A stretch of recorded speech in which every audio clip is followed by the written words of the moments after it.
അങ്ങനെ വണ്ടി സർവീസ് ചെയ്ത് കിട്ടി.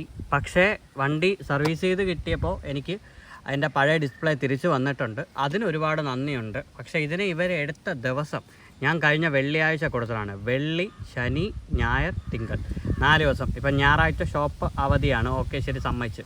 എന്നാലും 3 ദിവസം ഒരു വയറിംഗ് കിറ്റ് മാറ്റാനായിട്ട് എടുത്ത സമയമെന്ന് പറയുന്നത് 3 ദിവസമാണ്. പോരാഞ്ഞിട്ട് എൻ്റെ അടുത്ത് പറഞ്ഞതെന്ന് പറയുന്നത് 2 ദിവസത്തിനുള്ളിൽ തന്നെ എനിക്ക് തരാമെന്ന് പറഞ്ഞിട്ടുണ്ട്. അപ്പോൾ ഞാൻ ശനിയാഴ്ച വൈകുന്നേരം വിളിച്ചപ്പോൾ പറഞ്ഞു വയറിങ് മാത്രമാണ് നോക്കുന്നത്, തിങ്കളാഴ്ച ആവേണമെന്നുണ്ടെങ്കിൽ ഉറപ്പായിട്ട് ബാക്കിയുള്ള സർവീസും കൂടെ ചെയ്തു തരാമെന്ന് പറഞ്ഞു. അതായത് വാട്ടർ വാഷ്, ചെയിൻ ലൂബ്, അങ്ങനെയുള്ള ഐറ്റംസ് എല്ലാം. പക്ഷേ ഇന്ന് ചെന്നപ്പോൾ ബില്ലിട്ട്, എല്ലാത്തിനും ബില്ലിട്ട്. വണ്ടിയുടെ കോലം ഞാൻ നിങ്ങൾക്ക് കാണിച്ചു തരാം.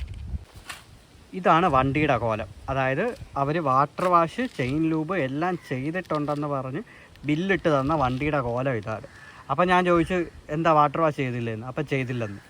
എന്തോ ചെയ്യണമെന്നറിയാമോ അവന്മാരെയൊക്കെ. 4 ദിവസം അവന്മാരെ ഷോപ്പിൽ കൊണ്ട് വണ്ടി ഇട്ടിട്ട് വാട്ടർ വാഷ് ചെയ്ത് തന്നിട്ടില്ല, ചെയിൻ ലൂബ് ചെയ്ത് തന്നിട്ടില്ല, ഒരു തേങ്ങയും ചെയ്ത് തന്നിട്ടില്ല. പോരാഞ്ഞിട്ട് വണ്ടി എടുത്തപ്പോൾ ബാക്ക് ടയർ പഞ്ചറും. ഇവന്മാർക്കൊന്നും വണ്ടി ഓടിക്കാനേ അറിയില്ലെന്നാണ് എനിക്ക് തോന്നണത്, ആ സർവീസ് സെൻറ്ററിൽ ഇരിക്കുന്നത്.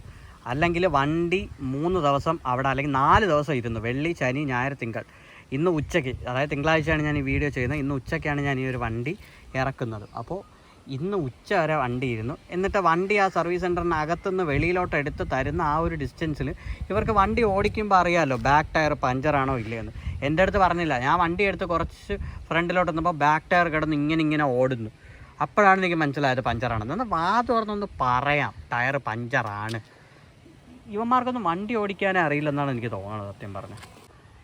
എനിക്ക് ഒറ്റ കാര്യമേ പറയാവുള്ളൂ, ഈ വണ്ടിയൊക്കെ കൊള്ളാം. അതായത് നമ്മൾ ഒരു തമാശയ്ക്ക് പറയത്തില്ലേ, ഓപ്പറേഷൻ സക്സസ് ആയി എന്നാൽ രോഗി മരിച്ചു, ആ അവസ്ഥയാണ്. വണ്ടി അടിപൊളിയാണ്, പക്ഷേ സർവീസ് വളരെ പരിതാപകരമാണ്.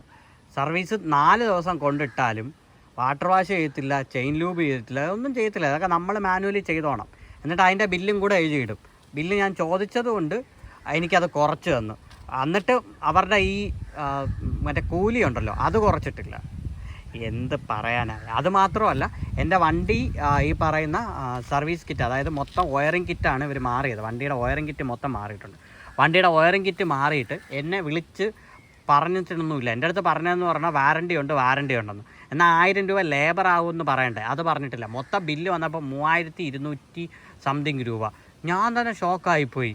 വണ്ടി വാറണ്ടി ഉണ്ട്, എല്ലാം നോർമൽ സർവീസിന് അവിടെ 1500 രൂപ താഴെ വരത്തുള്ളൂ. എന്നിട്ട് മൊത്തം ബില്ല് വന്നത് ഇത്രയും.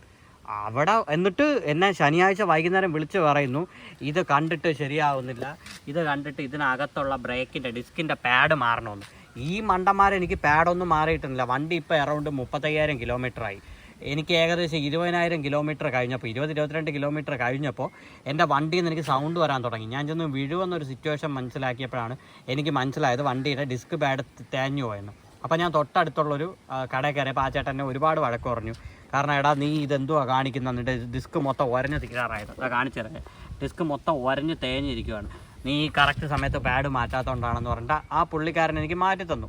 അങ്ങനെ ഞാൻ കറക്റ്റ് ഒരു 5000-8000 കിലോമീറ്റർ ആകുമ്പോൾ ഡിസ്കിൻ്റെ പാഡ് മാറും. കാരണം ഓൾറെഡി ഡിസ്ക് മൊത്തം ഉരഞ്ഞിരിക്കുന്നുണ്ട്. അങ്ങനെ ഞാൻ പാഡ് മാറിയിട്ട് ഒരാഴ്ച പോലും ആയില്ല. ഇവരെന്നെ ശനിയാഴ്ച വിളിക്കുവാണ് ഡിസ്ക് പാഡ് തേഞ്ഞിരിക്കണം മാറണമെന്ന്. ഞാൻ പറഞ്ഞു ഞാൻ ഡിസ്ക് പാഡ് മാറിയിട്ട് എനിക്ക് ഒരാഴ്ച, നിങ്ങളതൊന്നും മാറാൻ നിൽക്കണ്ട. അപ്പോൾ അതല്ല, ഡിസ്ക് പാഡ് നിങ്ങൾ ലോക്കലാണോ ഇട്ടത്? ഞാൻ പറഞ്ഞു ലോക്കൽ ഒന്നും അല്ല, ഇവർ മനഃപൂർവ്വം പേയ്മെൻറ്റ് കയറ്റാൻ വേണ്ടി ചെയ്യുന്ന വേലയാണ് അതൊക്കെ. ഒടുക്കം ഞാൻ ചോദിച്ചു നിങ്ങളത് ഇളക്കിയോന്ന്. അപ്പോൾ പറഞ്ഞു ഇളക്കിയിട്ടൊന്നും ഇല്ല, ജസ്റ്റ് വെളിയിൽ വെച്ച് കണ്ടപ്പോൾ നമുക്ക് തോന്നി ഇതിൻ്റെ പാഡ് കേടായിരിക്കുമെന്ന്. ഇവന്മാർ സത്യം പറഞ്ഞാൽ ഒരു തേങ്ങയും നേരെവണ്ണം ചെയ്യത്തില്ല. ചുമ്മാ പൈസ കൂട്ടാനായിട്ട് ഇവർ അത് മാറ്റണം ഇത് മാറ്റണം. അതായത് പണ്ടൊക്കെ നിങ്ങൾ ശ്രദ്ധിച്ചാൽ മനസ്സിലാവും, നിങ്ങൾക്കൊരു ചെയിനൊക്കെ ഇവർ ചെയിൻ സോക്കറ്റോടുകൂടി മാറുന്നത് ഒരു 40,000 കിലോമീറ്ററൊക്കെ ആകുമ്പോഴാണ്. നോർമൽ വണ്ടിക്ക്, റേസിംഗ് ബൈക്കിന് അല്ലെങ്കിൽ സ്പോർട്സ് ബൈക്കിന് എങ്ങനെയാണെന്ന് എനിക്കറിയത്തില്ല.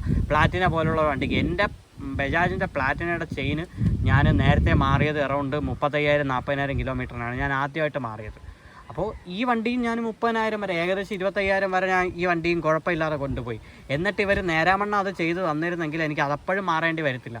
പണ്ട് ചെയിനിൻ്റെ കണ്ണിയൊക്കെ ഇളക്കി മാറ്റിയിട്ടാണ് ഇടുന്നത് ഇവർ. ഇപ്പോൾ ഒരു 10,000 കിലോമീറ്റർ ആയ ഇവർ പറയണ ആദ്യത്തെ ന്യായമാണ് ബ്രോ ചെയിന് തേഞ്ഞിട്ടുണ്ടല്ലോ, നമുക്ക് ചെയിന് മാറാം.